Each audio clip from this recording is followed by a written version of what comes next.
সকলকে না good morning. দেখো বৃষ্টি পড়ছে কীরকম বাইরে, আজকেও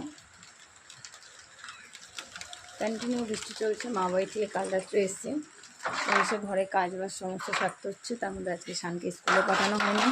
অ্যাকচুয়ালি ও তো সাইকেলে যায়, তোমরা জানো, তো সেক্ষেত্রে গাড়ি হলে না অসুবিধা হয় না, কিন্তু এই কন্টিনিউ সকাল থেকে বৃষ্টিটা হওয়ার কারণ দেখো, কন্টিনিউ সকাল থেকে বৃষ্টিটা হওয়ার কারণে না সাইকেলে করে যেতে গেলে ভিজে যাবেন। গাড়িতে হলে টোটোতে হলে অসুবিধা হতো না।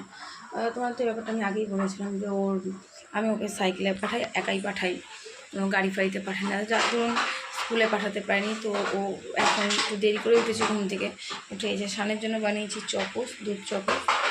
ও খাবে এখন দুধ চকোস। হ্যাঁ, আমি ঘরের কাজ করব, এখনও ঘরের কাজ বাজ হয়নি।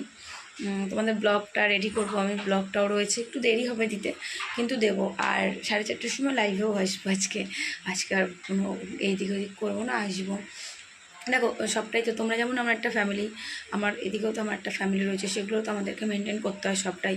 আর মা বাড়িতে বাট ঠাকুর পুজো তোমাদের তো দেখিয়েছিলাম, তো সেক্ষেত্রে না মানে যেতেই হতো, না গেলে হবে না। মামা রাগারাগি করবে যদি না যাই, কারণ আমার বড় মামা, সত্যি কথা বলতে আমার দিদা মারা গেছে আজ 9 বছর হয়ে গেল।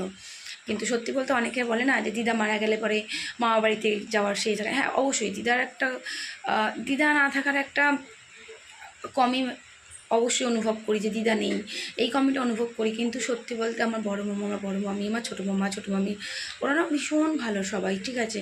তো সেই জন্য যদিও খুব কম যাওয়া হয় মামা বাড়িতে, কারণ কাজের প্রেশার দেখো সবাই ব্যস্ত, তো সেক্ষেত্রে যাওয়া হয়তো হয়ে ওঠে না। কিন্তু যখন যাই মানে সবাই ভীষণই মানে, আর আমার ফার্স্ট ম্যারেজটা ওরকম হয়েছে বলে হ্যাঁ একটা টাইম আমার একটু রাগ হয়েছিল আমার উপর, বাট তারপরে সবাই যখন বুঝলো যে না ঠিক আছে হতেই পারে, তো ওই পরে না সবাই এটা নর্মাল হয়ে গেছে। ওই জন্য এমন নয় যে তার জন্য আমাকে বাড়িতে ঢুকতে দেবে না, বা আমাকে ভালোবাসবে না, বা আমার সাথে সম্পর্ক রাখবে না, এরকমটা কোনো ব্যাপার নয়।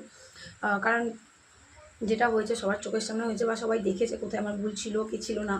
যার ধরুন হয়তো যদি আমার ভুল থাকতো তাহলে হয়তো আমার মামারা আমাকে আজকে অ্যালাউ করতো না, বা আমার সাথে তো সম্পর্কও রাখতো না।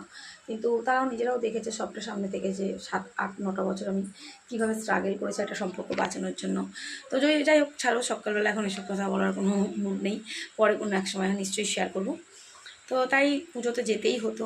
তো কাল রাত্রে অনেকটা রাত করে এসে, আর কালকে মহরমের জন্য রাস্তার যে অবস্থা সেটা তোমাদের পরে আমি শেয়ার করছি, এখন নয়, ব্লগের মধ্যে শেয়ার করব। তো চলো ছেলেকে খেতে দিয়ে দিই, মর্নিং তো হয়ে গেছে, ব্লগও আসছে, টাটা।